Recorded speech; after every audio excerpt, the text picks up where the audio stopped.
fun. You're here. We're here. Thanks. Yeah, it's Monday, February the 19th, Family Day. Here's what we're working on this morning. Simone Gavros has a list of fun Family Day activities from around the region. We're going to take a look at protests across the country calling for an end to high grocery prices. And it was a record-setting night for the NBA, the All-Star Game, and a local guy, Shea Gilgeous-Alexander, was right in the middle of it.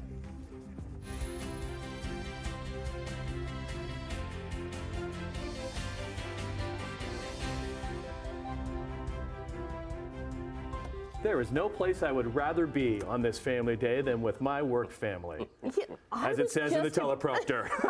Well, that's why I was just about to say the same thing. Really? Wow. Happy Family Day and Yes. you, Brian. How are we doing? You as well. You as well. Is there anyone on the roads today? I saw, I think, one vehicle on my way in today. Did you? There was a couple on mine. Maybe going home. Yeah, there might be a little bit more. I've been looking at the MTO traffic cameras, and it's pretty sparse this morning. Yeah, very sparse.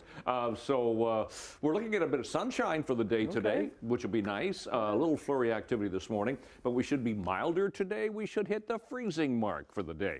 0 is what we should get to. Right now, it's on the chilly side, -6, wind chill about -9. So that's how we're starting out this morning. Skies are mostly cloudy at the moment. So shall we have a look at traffic, see if there's anything going on out there? Okay, why not, seeing as we're here. Here's the 403 and Waterdown Road. You can see not a lot happening there. And pretty much that's the way it is on our MTO traffic cameras. Centennial Parkway. There's a look at what's going on top of the Burlington Skyway Bridge, all the way through Bronte, going through Burlington, Oakville, Mississauga. All looks the same. So please take it carefully if you're out going to be driving today and enjoying Family Day. We'll look at weather and traffic coming up in a few minutes. Right now, the news. You know, this is the day that the MTO cameras are going to be perfect. You know, Brian? When you don't need them, they're going to be right on cue. Perfect. Okay, let's get into it. And yeah, it's Family Day here in Ontario when most of the province gets the day off to stay home and spend time with loved ones. There are a number of events and activities around the region to make the most of the day. Simone Gavros joins us live from the outdoor rink at Hamilton's waterfront with more. Happy Family Day to you, Simone. Happy Family Day, Tim. Yes, I'm here at the waterfront. Right behind me is the skating rink here, and this is going to be just one of the many activities that families can do today to spend the day together. Now, earlier today, well, this morning, we didn't really see many people here. We saw one person who was skating. He's wrapped up his skating for today. But if you are looking for something to do that's more out of this world, the Canadian Warplane Museum is going to be having some space-filled fun. That's for everyone today. That's been happening all weekend long, and it's from 9 to 5 today. Some visitors were lucky enough to meet Canadian astronaut Dr. Dave Williams on Saturday. So that was happening all weekend. But if you're looking to get outside, you can skate for free at all city arenas in Hamilton from 1 to 3 today. There's also free skating at the Welland Main Arena from 10 to 2, the Fleming Center in Beamsville starting at noon, and the Peach King Center in Grimsby from 1 to 4. Now, in terms of closures, there's several businesses that'll be closed for the holiday, including banks, libraries, and most malls and grocery stores. Buses are going to be operating on a Sunday schedule. Garbage pickup will be delayed by a day for most places, and it's an off-peak day for electricity rates.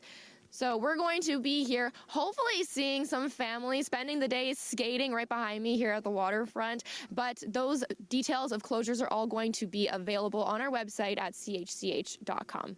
Annette, I'll send things over to you. Okay, thanks very much. Well, Hamilton police are investigating the death of a man who was hit while walking on the Red Hill Valley Parkway. It happened Saturday night around 11 o'clock. The 29-year-old, whose name was not released, was struck in the downbound lanes just north of King Street. The driver of the vehicle that hit him and other witnesses are cooperating with police. Both directions of the Red Hill were closed for several hours until early Sunday morning. There were protests across Canada over the weekend calling for an end to price gouging for groceries. And the monopolies, capped on necessities. Yeah, this is the demonstration Saturday in Hamilton by the social and economic justice group Acorn. They say Consolidation within the grocery industry is driving up prices. Acorn says Canadian grocery chains set new records last year with a combined profits of $6 billion, twice as much profit as they had before the pandemic. Acorn is urging the federal government to tax what they say are excessive grocery store profits and place a price cap on essential food items. The House of Commons committee is pushing large grocery chains to agree to a voluntary grocery code of conduct or face potential legislation.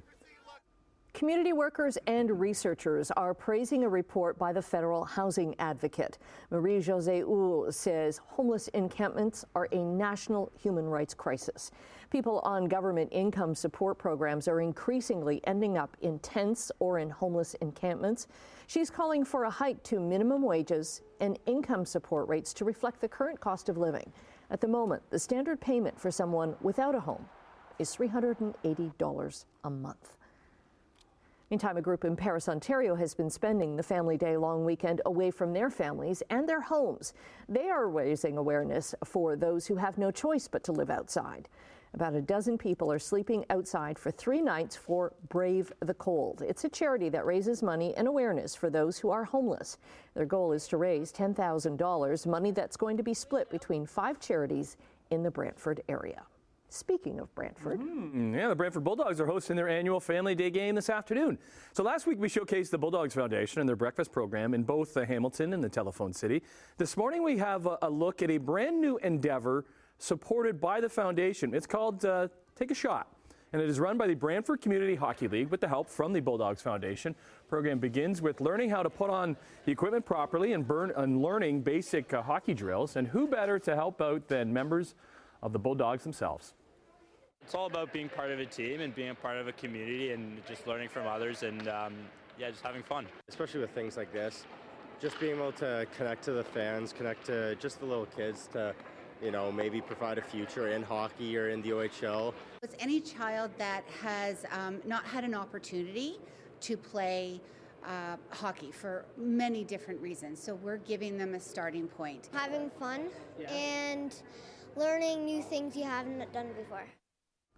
And there's still time to help the Bulldogs Foundation fund programs like this one by buying a 50/50 ticket. You can use the QR code on your screen.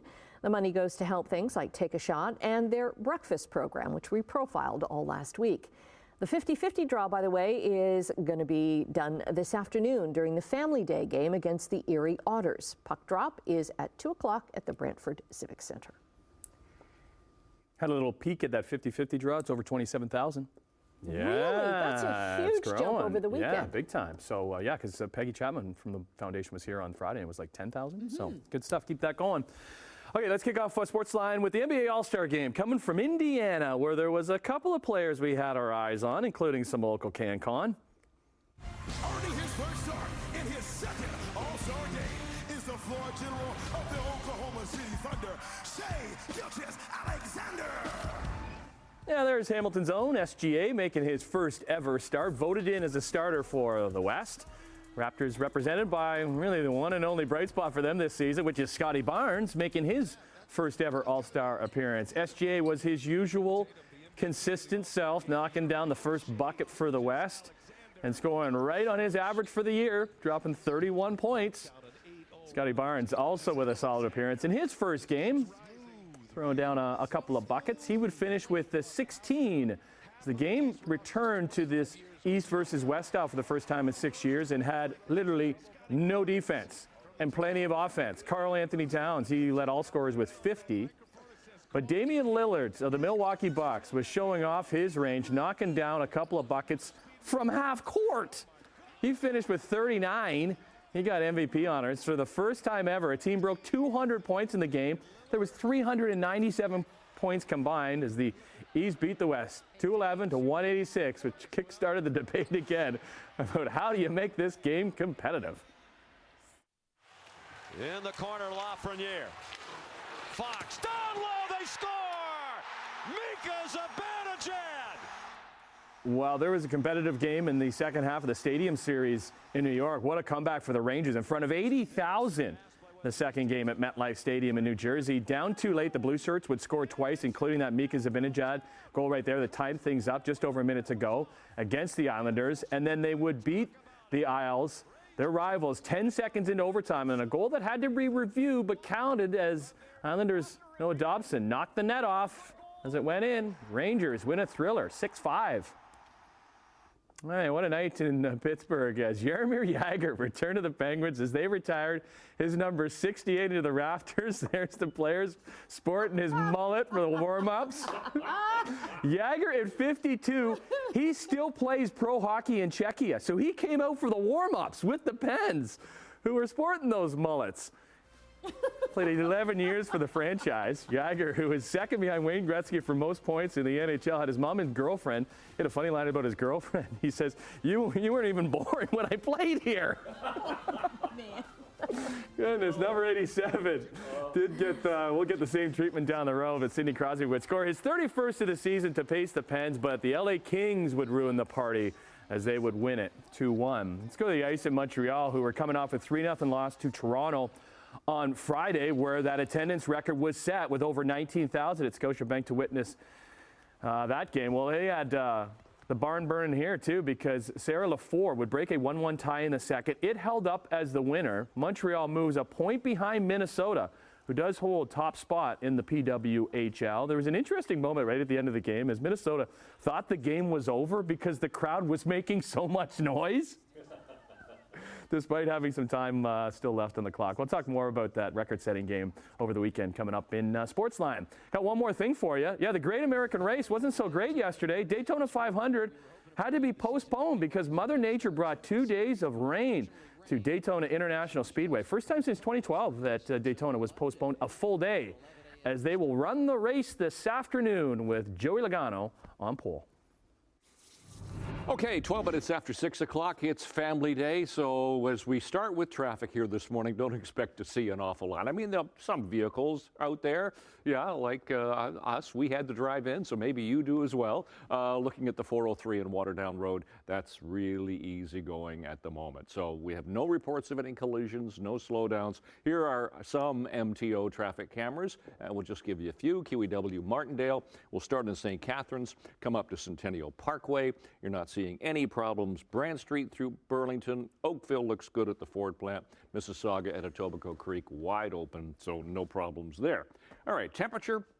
We have just fallen a degree. We were -6. We're now sitting at -7. The wind's fairly light, thankfully, after that windy day we had yesterday. That was such a cold wind. Wind's light now north at 5, making it feel like -9. It is mostly cloudy at the moment, but we're still getting, with that north to northwesterly flow, look at that snow squall coming off of Lake Huron, and that's been penetrating into the Horseshoe with just a few flurries. So that cold front really dissipating. High pressure ridge is going to give us some sunshine, but it's also going to give us a more southerly flow over the next few days, so temperatures are going to go up. And I know somebody over there is going to be very happy about that. So yeah, temperature's going to be way above seasonal, but but for today, 0 to +1 to +2. A little flurry activity is possible early this morning, and then we'll see some sunshine as the day goes on. Tonight will be cold, yes, another cold night, -8 to -10 generally, -11 for Kitchener and Guelph. Wind chill values around -13. But tomorrow we start to climb 3, 4, and 5 degrees for the day tomorrow with lots of sunshine. What a lovely day for this time of year. So looking nice, and I'll give you a hint, it'll get even milder as we head through toward the middle of the week. But out the door this morning, temperature right now -7, wind chill -9. It is mostly cloudy, and we'll look long range in a few minutes. Annette, Tim. Okay, thanks. They're hooting and hollering over there. Yeah, aren't you a snowboard mom? Don't you want your kids getting out on the hill? Oh, totally. They've been 3 times this year. I'm good. Awesome. Yeah. I'm good. I mean, as long as it's cold enough for the as long as it's cold enough for the hills to actually make snow, yeah, I'm happy. We can send them really far north. It's fine. Yeah, okay. Here, I'd like it sunny and warm. How are you?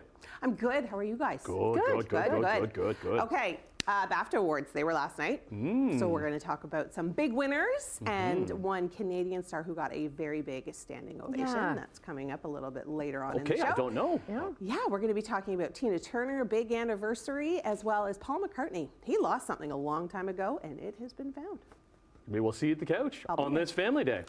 Chit-chatting away. Okay, we'll get into some business news after the break. Canada's oil sands say they have a $16 billion solution to the carbon problem. That and other business news in 2.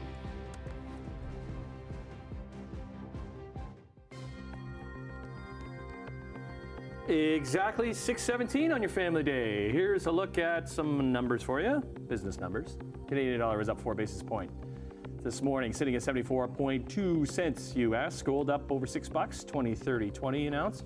Crude oil down 69 cents, 77 a barrel. Off to Europe we go. Hey, Europe markets are up in London, down in Frankfurt and Paris. In Asia, the markets were down today in Tokyo and Shanghai, up in Hong Kong. Checking North American markets from last week, the TSX gained 33 points, the Dow fell 145, and the Nasdaq was down by triple digits as well. Yeah, all the markets in North America closed today because it's also President's Day down south. Okay, so glad you're here on this Family Day. Let's get into some business news. And 7 Alberta First Nations are looking for answers about the province's plans to inject and store millions of tons of greenhouse gases under or near their traditional lands. The Beaver Lake Cree Nation say the information they've received has been vague, and they don't know how First Nation lakes, rivers, or underground reservoirs will be affected by carbon pumping. Kendrell Drilling is the head of the Pathways Alliance, which represents 95% of Alberta's oil sands production. Their plan is to try and store around 15% of the annual oil sands carbon emissions underground by building $16 billion system. They say community consultations are in the early stages and will take place in a, quote, confidential matter. The White House may be dialing back strict emission rules that were proposed last year. Sources say the proposed rule change from the U.S. Environmental Protection Agency would delay strict auto emission standards until after 2030. President Joe Biden has made lowering emissions and switching to electric vehicles a very big part of his climate agenda. The EPA rule is expected to be released in the spring. Critics accuse the Biden administration of bending to U.S. automakers if this new rule goes into effect. Well, hundreds of union workers are now on strike against one of the largest brewing companies in the United States.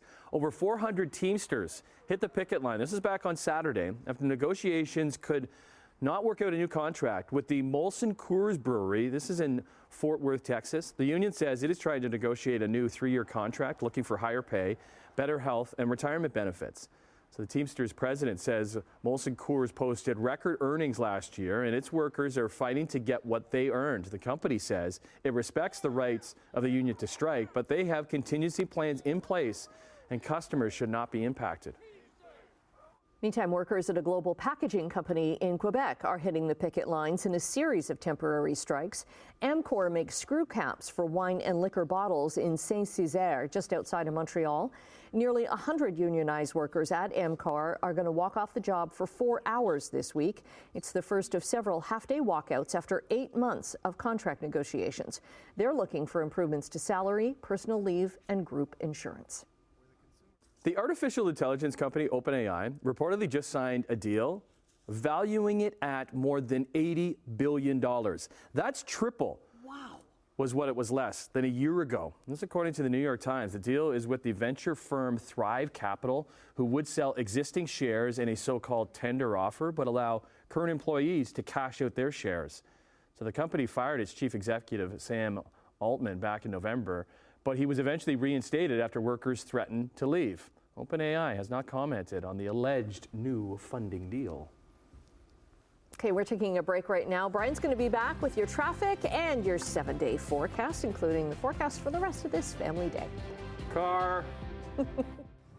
All right, 6:24 is the time on this Family Day Monday morning. We're looking at some of our MTO traffic cameras, and we'll just give you a really quick run through. Glendale, Skyway Bridge, they're looking at something here. They're really focusing in on something across, so Niagara bound, way over there in the distance. I'm not exactly sure what they're trying to look at through all that girder activity there. Bronte Road looks good. No problems at Lorne Park. 403 at Burnham Thorpe. We'll keep our eye on this and see what they're up to anyhow. All right, let's get to our temperatures that we have at the moment. We're sitting at -7 right now. Factor in the winds. Thankfully, they're fairly light. They're north at 5, so that makes it feel like -9 at the moment. -6 Grimsby, -8 Toronto, -10 into Mississauga. Don't be fooled. It's a cold start to the morning, but we are going to be a little bit milder today than we were yesterday. Yesterday, we got to -2 with that cold wind. Today, we should hit 0. The winds will be light. There's that chance of some flurries, but that'll be early this morning. Then we'll have a mix of sun and clouds for the day today. Tonight, a cold night, -10, wind chill -13 as skies clear. And then tomorrow, look at the sunshine tomorrow, and that's going to help our temperature tomorrow. 4 degrees. We'll start to get some melting going on for the day tomorrow, and that's going to continue for a few days. Those are our seasonal temperatures, 0 and -9, our sun times for the day today, and our records for today, Family Day. So we're looking at 0 today, -10 tonight, 4 tomorrow. Look at the temperatures come up. 6 degrees for Wednesday and for Thursday. Now, Wednesday, we're going to have some sun, mix of sun and clouds, but Thursday, chance of showers. Then the temperatures start to dip. Cloudy skies roll in, 2, -1, and +2 for Sunday. That's your forecast. Annette, Tim. Okay, thanks, Brian. There soon could be a way to detect cancer in dogs. The goal of this is to move the vigilance of animal cancer from the doctor's office to the families that own the animals. It can help us detect cancer earlier, and the earlier you detect cancer, theoretically you have more chances of providing appropriate care. So that's one of the researchers in Virginia that are working on a process that could or would use a urine sample to identify a healthy or a cancerous fingerprint in dogs. It's the first one of the first studies using a non-invasive and rapid test. And the researchers say that their results with this urine test are about 90% accurate. The director at the Virginia Tech Animal Cancer Care and Research Center says the research could even have an impact one day on human cancer studies. Having lost a dog to cancer, that's but not knowing until it was too late. Oh, yeah, so that's a bit of a bummer. I didn't know that's what happened to Elfie. Yeah, we lost Elfie to cancer. That's coming up on over 5 years ago now. Well, I'm so glad you're here on this Family Day. We're here. We got a great show for you. So if you can stick around, bring the family around. Gather around. Gather around. Go wake them up right now. Go wake them up. Get downstairs.